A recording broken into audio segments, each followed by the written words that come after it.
fa tamin'ity androany ity ary no natao ny famindram-pahefana avy eo amin'ny sekretariam-panjakana amin'ny sana zandarmaria pirenena nanazava moa ny lahara-pahamehany amin'ny asa izay hoatrehany ny sekretariam-panjakana vaovao ny jeneraly Paza Didier.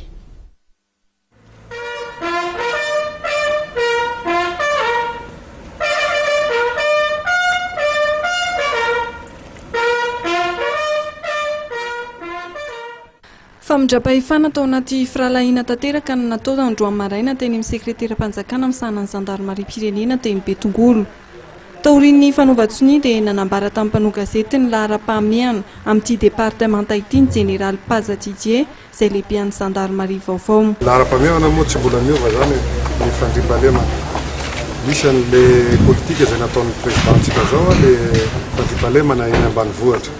Zandarmaria moa araka ny fantatrareo any ambanivohitra izy ny tena tokony asa.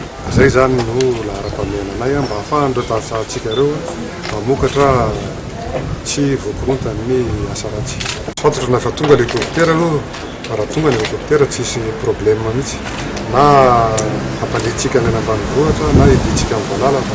Zany anisan'ny inona moa sakana tsy ahafahan'ireo tanitsahantsika mamokatra vahoaka. Tolo io moa zany lasa aretin'ny firenena mihitsy. Dia miady amin'io koa zany zay atao amin'ny gendarmerie. Tsy maintsy misy baikady eo ary hitanareo eo fa atao zany mba tsy sanatsy miresaka hoe mba parmi les 5 premiers gendarmerie fa henatra zany izy hiady amin'io zany. Tao anatin'izay lanonan'izay ihany koa dia nanao jeritodika ny asa izay vita ny sekretariam-panjakana miadidin'ny zandarmaria pirenena teo aloha. Misy hono nambarany ny asa mbola tsy vita.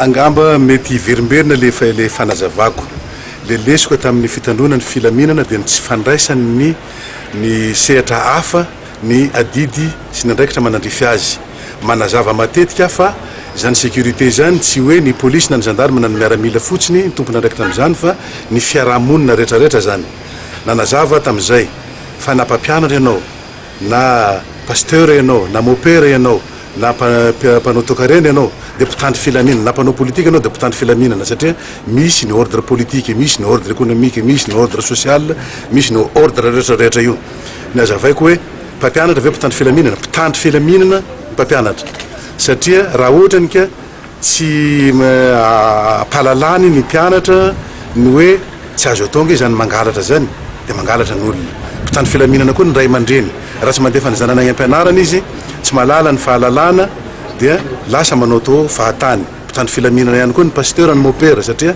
raha ohatra ny tsy mandeha agny am-piangonana ny olona dia mazava ho azy fa na ny hoe mamono olona koa izy dia tsy fantany izay ny ataoko hoe misy lafiny maro zany io resaka fitandrona filaminana io fa tsy hoe ny gendarme sy ny polisy fotsiny fa sehatra midadasika ary misy andraikitra amin'izany daholo ny tsirairay avy. Ny avy eo anivon'ny zandarmaria pirenena nanantanteraka voalohany famindram-pahefana ho amin'ny mpikambana vaovao anivon'ny gouvernemanta. Ny lanonana androany dia natrehan'ireo olo manakaja miaramily maro toy ny ministra ny folo alindavavao ny jeneraly Rakotovavy Dominique sy ny ministra ny toe-karena ny jeneraly Erlanto Ravelo Arsan.